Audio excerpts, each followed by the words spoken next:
Hello, and welcome to Rough Edges. I'm your host, Sarah Fox. In this podcast, I will guide you through my faith and mental health journey to dispel the stigma surrounding mental illness and to create a voice for those who wish to discover more about these topics. This podcast will not only shed light on mental health issues, but will also reveal the intersection between faith and mental illness. I pray that these themes will bring growth and healing to our communities.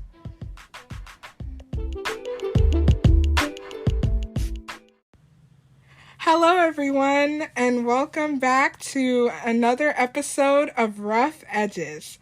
We are currently in season 2 of the podcast, and I am joined by a very special guest. Her name is Carrie Leaf. Carrie Leaf is currently a practicing psychotherapist, holistic mindset coach, and hypnotherapist. She holds her undergraduate degree in psychology with a minor in sociology from the University of Northern Iowa. She completed her master's degree in marriage and family therapy, graduating top of her class from Iona College. She has been practicing psychotherapy for over 10 years and working in psychology for over 15 years. Carrie has worked in the field of psychology in a wide variety of settings, which include hospitals, community mental health, youth residential homes, substance abuse, military base, college, university, and private practice. She has worked with a wide variety of clients from all ages and around many different identified problems. She has worked with individuals, couples, families, and groups. Carrie is a mother to twin boys and a stepmother to their older brother and sister as well. She is a furbaby mom to 2 boxer dogs. She enjoys working out, exploring her health and fitness journey, staying active, nature, and being outdoors, traveling, and trying new things.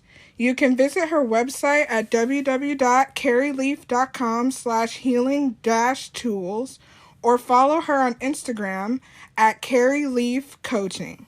Welcome, Carrie. Hi, thank you. Thanks for having me. Yeah, thank you for being here. So, I want you to tell me a little bit more about yourself. If you could travel to any country in the world, where would it be and why? Yeah, that's a good question. There's nowhere that specifically comes to my mind. I have just learned about myself. If I'm going somewhere, and I guess I assume this, is for leisure, but if I'm going somewhere, anywhere that I can go, I want to be around water. I've learned about myself that's my happy place, being able to be on a beach or a body of water in some way, shape, or form. So I'm less concerned with what country and more concerned that I can sit on a beach and soak up that sun and hear those waves and be in that setting. Yeah, honestly, I'm with you there. I love sitting by bodies of water, especially being on the beach, with the sand and just having that nice ocean view. That can really do a lot of wonders. It really can. So healing. Water is just my happy place altogether. I mean, I'm in Iowa and we have lakes, which are beautiful and nice, and I enjoy that too, but it's quite different than an ocean and a beach. Yeah, definitely. So you have a wide array of accolades to your name. I'm just so impressed with all the things that you've managed to achieve. So you've been a psychotherapist for 10 years and worked in the field of psychology for 15 years. So what made you want to pursue a career in psychology? And what would you say is the most rewarding aspect of your job? Yeah, I have known that I would be in this field since sometime around middle school. And part of that is my dad was a high school guidance counselor and taught some classes at the community college in our hometown. So I kind of grew up around that. I also was forced to go to my own therapy when I was in middle school when I wasn't exactly following the rules. And I was pretty resistant to that at first and ended up taking a lot from it and knowing after that experience, like, yeah, this is what I'm going to do. And then just throughout high school, realizing how important relationships were to me, my friendships, what they meant to me, and how they formed who I was. And then exploring kind of feeling like I don't see what's more important than our relationships with friends and family, and even the relationship with ourselves. And so that led to the marriage and family master's degree, specifying in that way.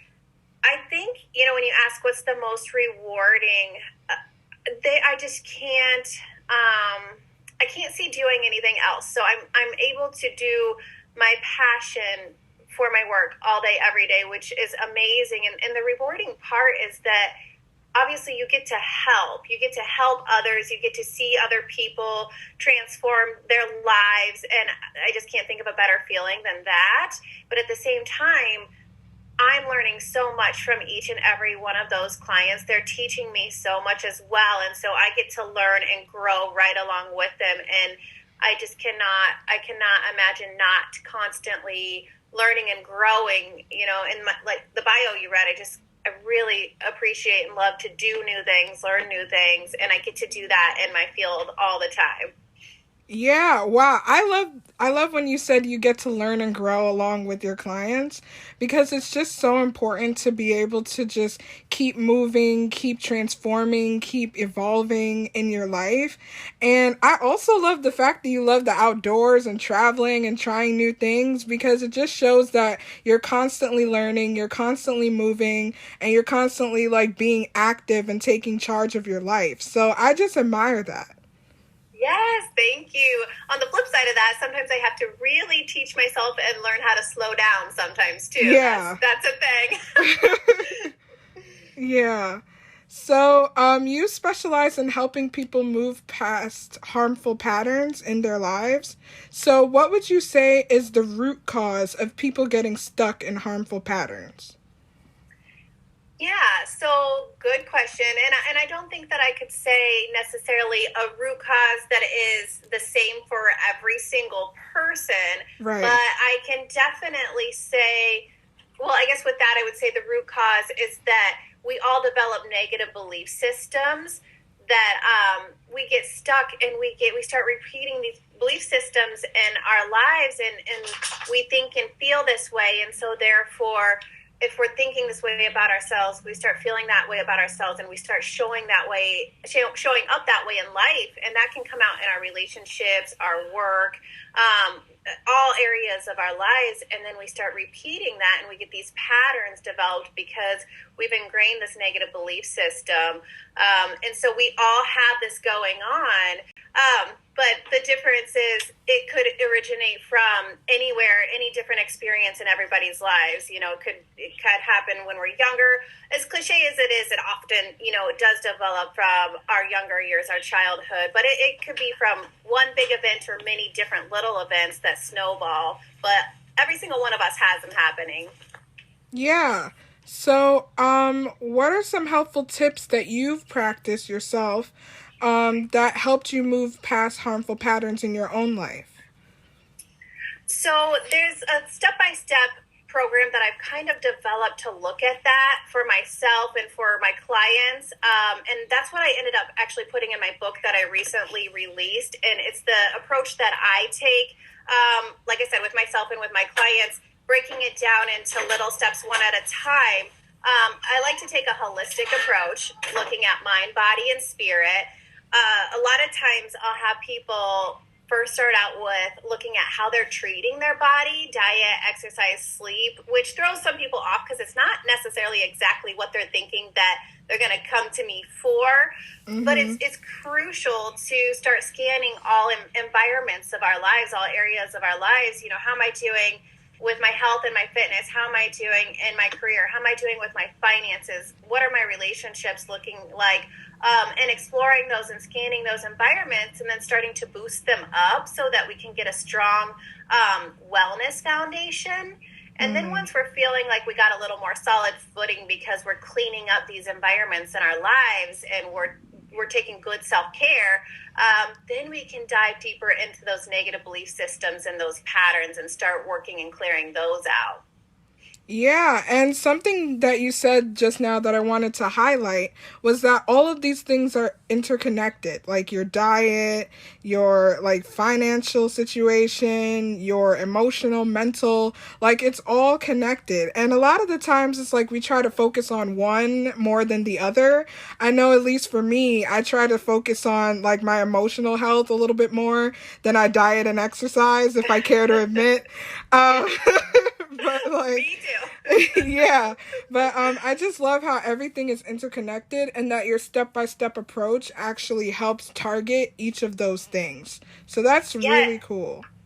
Yes, and I'm glad that you appreciate that because it's a huge problem in our society. It's a really big missing link is that, we separate, oh, I'll go to this provider to work on my mind and my emotions, and then I'll go to this provider for my body or, Yeah. this priest or pastor for my spirituality. But to separate them is a huge problem because oftentimes I will see that people's mental health symptoms that they're showing up with and reporting can easily, I guess I shouldn't say easily, that's not easily, it's not easy to do, but can often be drastically changed, not necessarily entirely, but drastically changed if they would start eating different foods, putting different things into their body, getting more sleep, those kind of things. Oftentimes I can see their mental health symptoms decrease by like 75% when we start out there, and it's just a huge connection, but we overlook it so often. Yeah, and it's amazing how it's like you said 75% of like it decreases that much. It's just like wow. It's amazing how all of these things just interconnect. But switching gears a little bit, so this season is all about resilience and mental health advocacy. So, how does one build resilience when they are going through mental health issues? Yeah, I think that's in all the tiny baby steps because, we all have our own mental health issues on any given day, but when they're really flaring up and we're at a not great point, when the stress is high, the anxiety is high, the depression's high, it is hard to pull out those tools in our toolbox if we have any and our coping skills. It's difficult. So I really just encourage people to be okay with the tiny baby steps. Just, that might just be like, okay, I showered today, Right. Right? That might be that I worked out 15 minutes instead of the 45 that I wanted to. Or it might be that I didn't go for fast food today. I cooked something at home. Every one of those tiny baby steps, might feel like, well, what's the point? What's that one little thing going to do? A lot. It does a lot. Because when you do one and you do another one the next day and you do two more the next day, they build upon each other and they add up. And suddenly we're in a totally different place in a week, a month, 2 months than we were before because we took each of those little steps, as opposed to if we didn't take those steps, we'd be in the same place or spiraling down even further. So I just encourage people to take the little baby steps and celebrate those wins. They're a big deal. Anytime we take good self-care, it's a big deal. Yeah, and we often forget that healing is a gradual process. It's not linear. Like it can go up and down and it can look so different in so many different ways. And I love what you said about, just celebrating the baby steps, because a lot of the times we're looking for growth. It's like, oh, this massive thing, like I achieved this humongous achievement and now I can rest and be happy. It's like, no, you gotta, getting out of bed in the morning, it's a win, Yes, and it's never ending. I think we all kind of sit here and think, if I do X, Y, and Z, then I can chill and I can coast. And yeah, sure, maybe for a little bit, but then life's gonna throw something else at you, right? And so that is how we build resilience, is to keep going and to see this as a lifelong journey that we're just going to keep building skills, not that we reach the top and then chill and coast. I have a lot of clients that will, they'll dig in and they'll work really hard on, one area of their life, let's say, and then 6 months down the road, a year down the road, they find themselves triggered by that same issue, and they are kind of beating themselves up. They're kind of mad at themselves. Like, I thought I was over that. I thought I healed that. Absolutely, you did. And you've made, huge, improvements in that area, but it doesn't mean we'll never get triggered by painful or difficult things again. Right. Usually our goal is that if I do get triggered, it's a 1 out of a 10 instead of a 10 out of a 10 with how much it bothers us. And I try to encourage clients, don't beat yourself up for getting triggered. Celebrate how you handled it this time as opposed to how you would have a year ago. Right.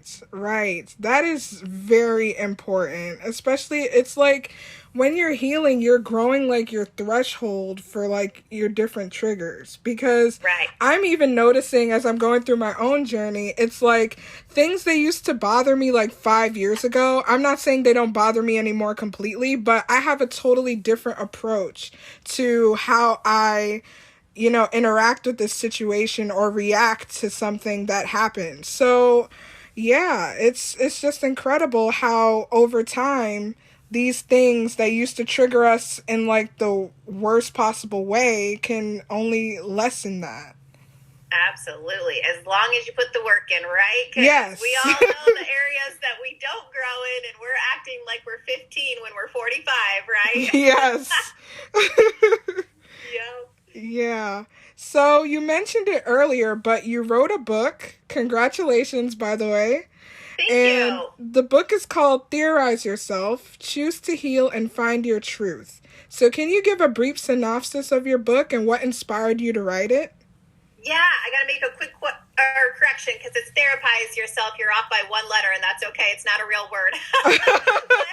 It's therapize yourself.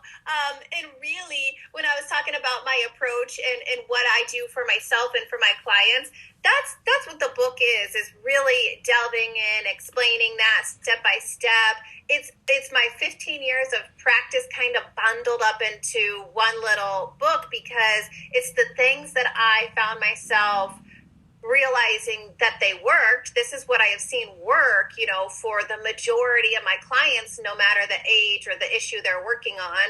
And I know these things work if you really put in the work. And these are the things that I just kept repeating over and over again. And so I finally put pen to paper and got that in one spot. And it's also something where I've already had clients that, I've been seeing for years. And then they come and read the book and they're like, that was such a great refresher and reminder to start kind of reassess their life, rescan those environments, right? Because we, like you said earlier, we can be like, oh, I've been putting all my intention into this area and completely forgot about this area over here. And reading the book and reassessing where I'm at kind of inspired or reminded me to like look at these other areas of my life that I'd kind of forgot about.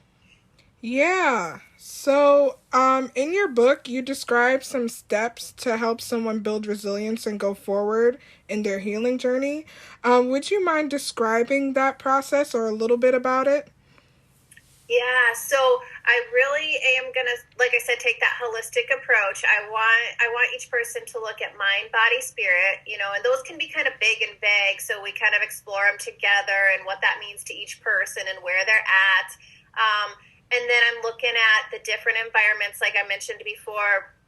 I want to know where your finances are. I want to know what's going on in your relationships, what patterns are showing up in your life, where are you at with your career, scanning for mental health symptoms, substance use or abuse. I want to know everything about your family, your background, what made you who you are and why you think the way you think. So we're really, really gathering what has brought you to who you are and where you're at in your life. And we're connecting all those dots. We're doing a thorough assessment through this process.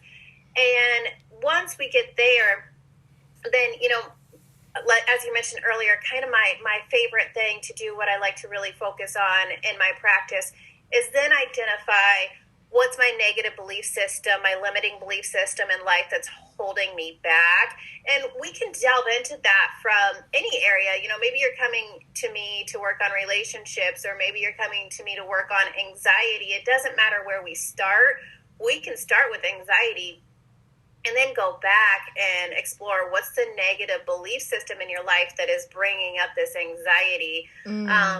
Excuse me. So an example might be, a common one for anxiety is, I'm not in control. And then we can kind of scan back and find other areas of your life where that's been, showing up for you.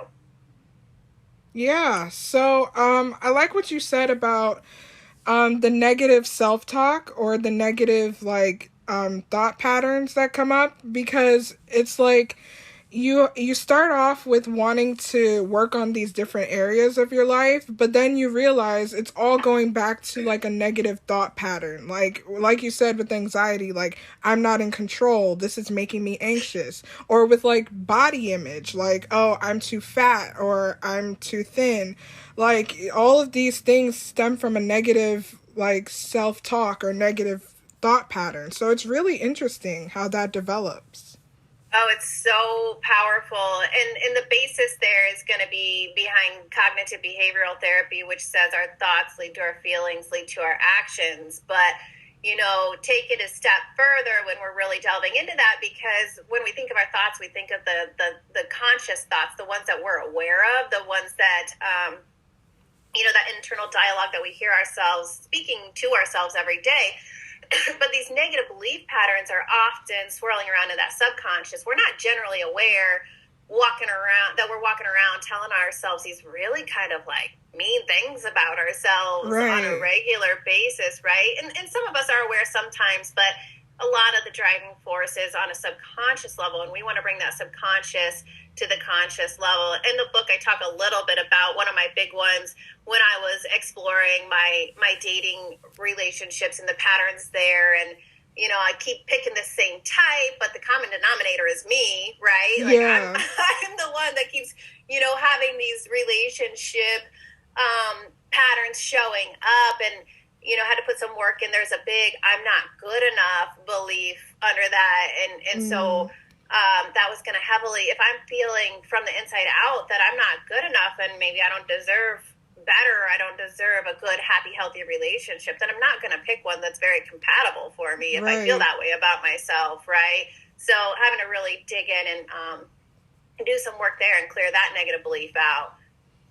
Yeah, and it's all like, it's a root. It's just like, you can't attack the weed if you don't get to the root, And it's like, a lot of the times we find these little buds of things that are going wrong, and we're just like, that's an interesting problem. It's not really, like, we take a surface level approach to things instead of like getting deep down into the root cause of like, why am I feeling this way? Why am I thinking this thought? Where did this thought originate? So it's a very interesting thing. Yes, that's a good point, because I think when I first noticed that pattern that was showing up in my life, I'm like, oh, look what I'm doing. Like, I should stop doing that. Like, that's not very smart and healthy for me. But just the insight alone, I recognized that pattern, and I was like, yeah, I'm not going to do that next time.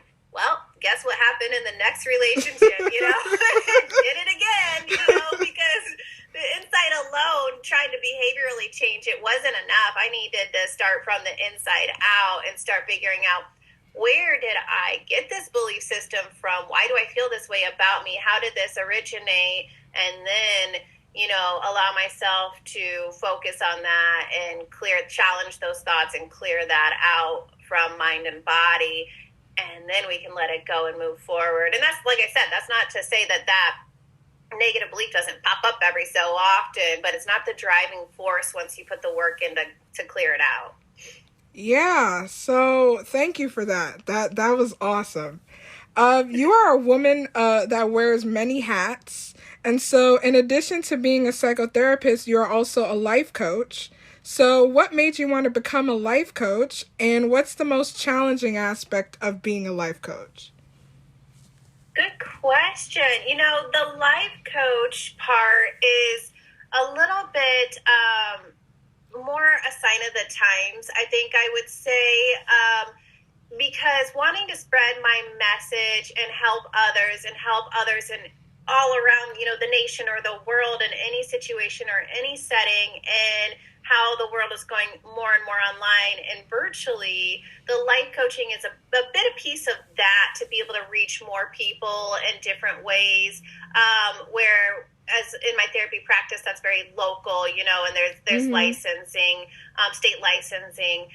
So the life coaching allows me to have a totally separate business and do different things.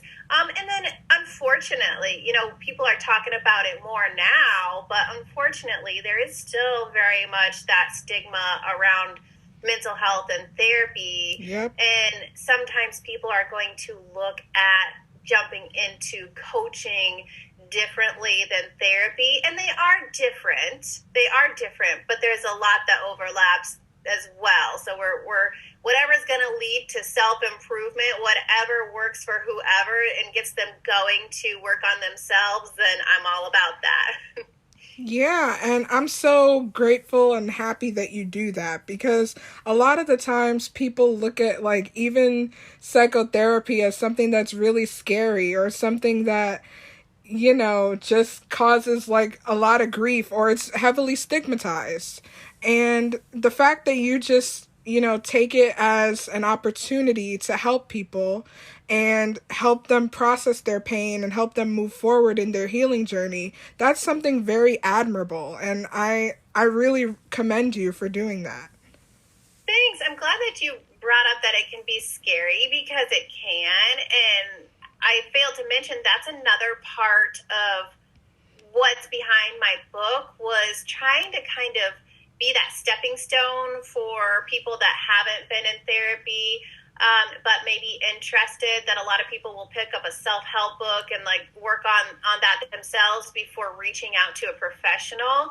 And my book, I hope, like I said, is that stepping stone to really give you that idea of what therapy is about. What can I expect? What are we going to talk about? What are we going to work on? And that's what I walk through in my book. And so hopefully, it can ease some people into the process of reaching out for help. And I 100% get it. I'm the therapist that has been resistant to going to therapy myself, Right. on and off in my life. I know all the things, and as far as therapy goes and what we'll do and what that looks like, doesn't mean I don't get scared to face myself sometimes. Absolutely. Right. We have that shadow side of us, the parts we don't like. And just because I know, what therapy is going to look like and how it goes, doesn't mean that it makes it any less scary or easier to face myself. And so, I understand the fear, but the payoff is worth it. Pushing through that fear, the payoff is worth it. Yes, I totally agree. The payoff is definitely worth like doing all the work. And like you said, I too was very resistant to therapy, and just like, oh, why am I doing this again? Like, I don't have any issues that I need to address. But like going forward and actually doing the work, I am, every day just slowly getting a grasp of like who I am and what I need to work on and who I need to become in order to be healthy. And that's just something that I'm very grateful for. So therapy is just a very helpful tool to utilize in order for you to go through your healing journey. Yes, I like how you said, a lot of people think to go to therapy means I have to have major trauma or, significant anxiety. Right. Absolutely not. Right. You don't have to like pass this level of severity to go into therapy. Half the time walking in there and just clearing, dumping it in the office and processing through it and hearing yourself say it and being able to leave it there, setting a time that time and space to focus on yourself and clear and organize your thoughts. It can be so, it's like dropping off that heavy baggage and getting to leave it there. It can be so helpful. It doesn't mean you have to have these big severe things to work on all the time or at all. Sometimes it's just life transitions, right? Sometimes it's like I'm taking a new job, or I'm in a new relationship, or I have to move, or whatever. It could be anything.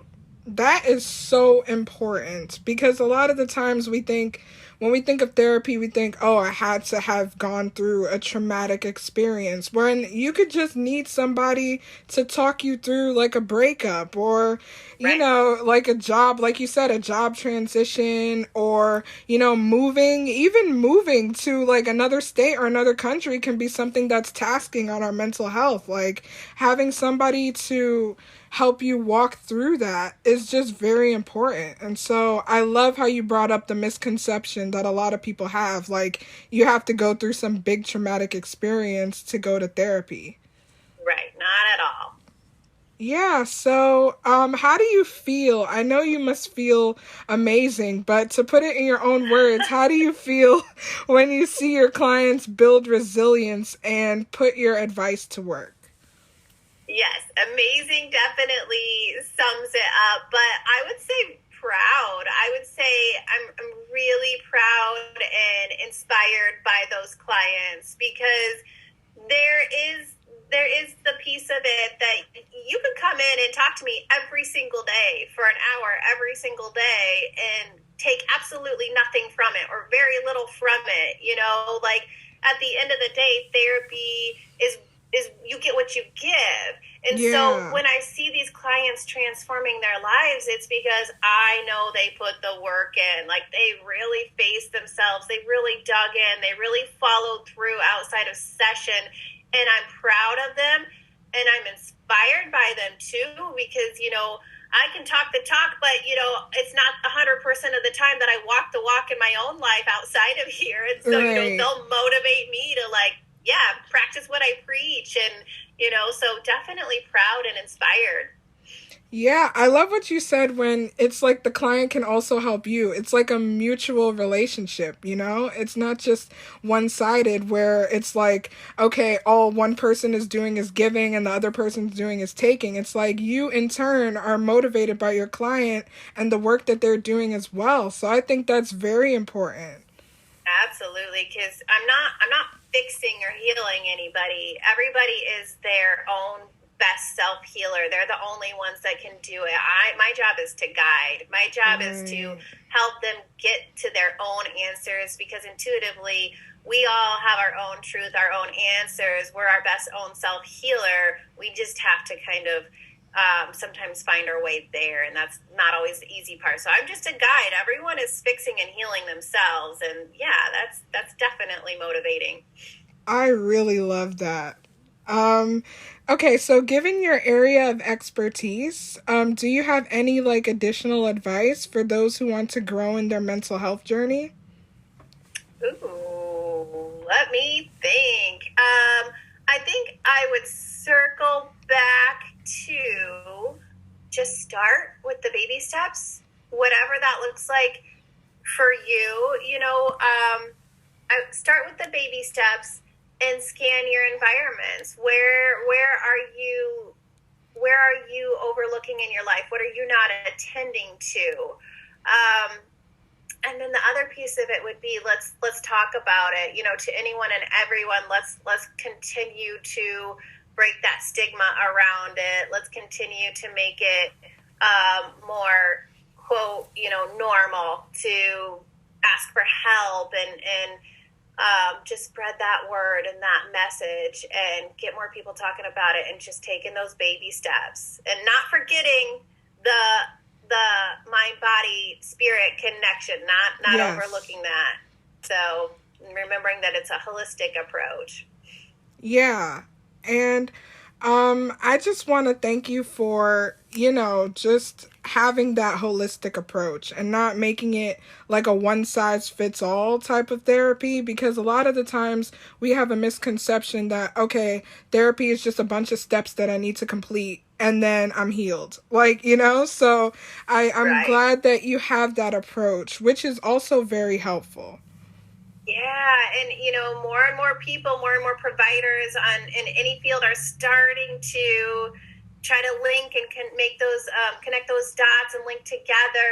But we're still behind the times. You know, we're still getting trained to look at one or the other as far as areas, and it's not any providers.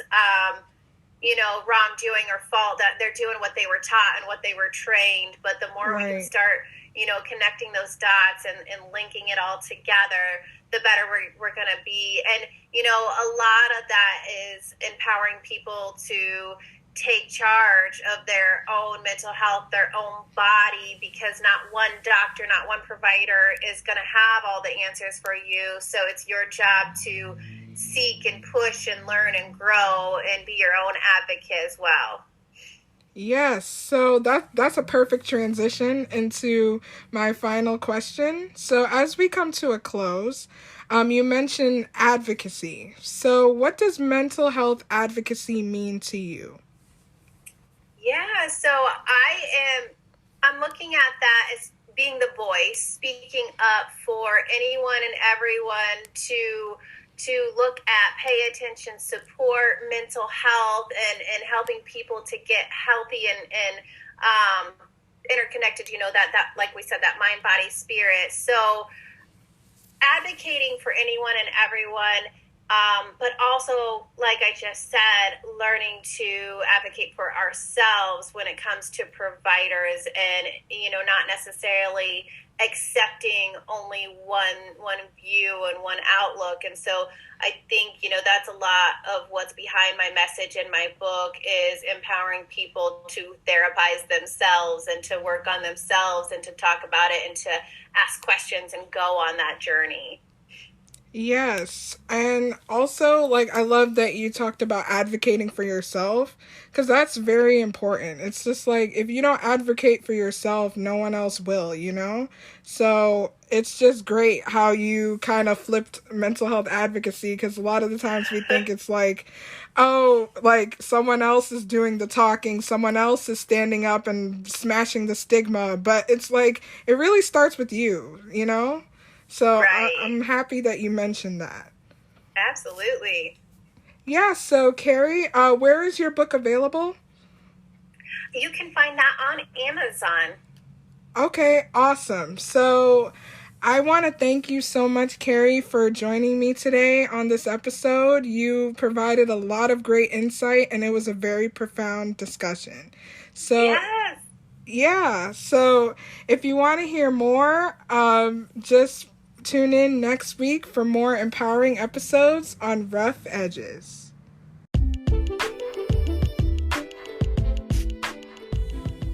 Thank you for listening to Rough Edges. Feel free to follow this podcast on Instagram at rough.edges.podcast or visit my blog at sarahifox.com. If you have any questions or further suggestions on how to make this podcast grow, you can email at rough.edges.podcast@gmail.com. Thanks again for listening and have a wonderful day.